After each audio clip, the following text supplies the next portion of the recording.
June 13ஆம் தேதி TNPSC ஜேடிஓக்கான notifications, August 28ஆம் தேதி exam. எப்பவுமே நம்ம ஆஸ்பிரண்ட் கிட்ட இருக்கக்கூடிய ஒரே தப்பான பழக்கம் என்னன்னா, நோட்டிஃபிகேஷன் வந்ததுக்கப்புறம் உங்களுடைய ப்ரிப்பரேஷன் ஜேர்னியை ஸ்டார்ட் பண்ணுறது. நோட்டிஃபிகேஷன் வந்ததுக்கப்புறம் ப்ரிப்பேர் பண்ணவே கூடாது. நோட்டிஃபிகேஷன் வந்ததுக்கப்புறம் ரிவிஷன் தான் வந்து கொடுக்கணும். நோட்டிஃபிகேஷனுக்கு முன்னாடியே வந்து உங்களுடைய ப்ரிப்பரேஷன் வந்து கம்ப்ளீட் பண்ணி முடிக்கணும். கண்டிப்பாக உங்களுடைய ப்ரிப்பரேஷன்ஸ் நோட்டிஃபிகேஷனுக்கு முன்னாடியே வந்து இருக்கணும். ஜூன் மாதம்னா மே 30ஓட வந்து இந்த எக்ஸாமுக்கான ப்ரிப்பரேஷனை தூக்கி போட்டுருணும். ஸோ நீங்கள் வந்து பாருங்கள், மார்ச்லேருந்து கணக்கு வச்சுப்போம், 4லேருந்து கணக்கு வச்சோம், மார்ச், ஏப்ரல், மே. ஸோ அப்ராக்சிமேட்லி 90 நாள் வந்து டைம் இருக்குது. இந்த 90 நாளில் இந்த எக்ஸாமை கிராக் பண்ண முடியுமா அப்படின்னு கேட்டால், இந்த 90 நாளில் இந்த சிலபஸை நாங்கள் கம்ப்ளீட் பண்ணி கொடுக்க போகிறோம். எஸ், 90 நாளில் ஜேடிஓக்கான சிலபஸை நமக்கு கம்ப்ளீட் பண்ணி கொடுக்கறதுக்கு டீம் ரெடியாக இருக்காங்க.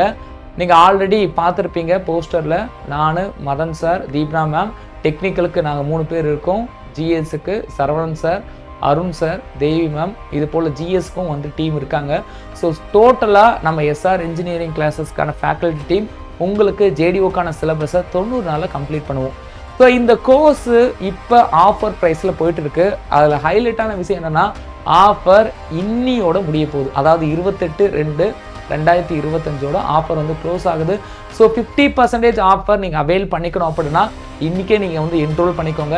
என்ரோல் பண்ணி இந்த 90 நாளில் இந்த சிலபஸை கம்ப்ளீட் பண்ணிவிட்டு, நோட்டிஃபிகேஷன் வந்த நாள்லேருந்து தொடர்ந்து எங்களுடைய ரேப்பிட் ரிவிஷன் ப்ரோக்ராம் மூலயமா இந்த வாட்டி ஜேடிஓ எக்ஸாமை உங்களால் வந்து கிராக் பண்ண முடியும். ஸோ இந்த வாட்டி தமிழ்நாட்டில் ஸ்டேட் ரேங்க் ஹோல்டர் அப்படின்றவங்க நம்ம கேண்டிடேட் தான்.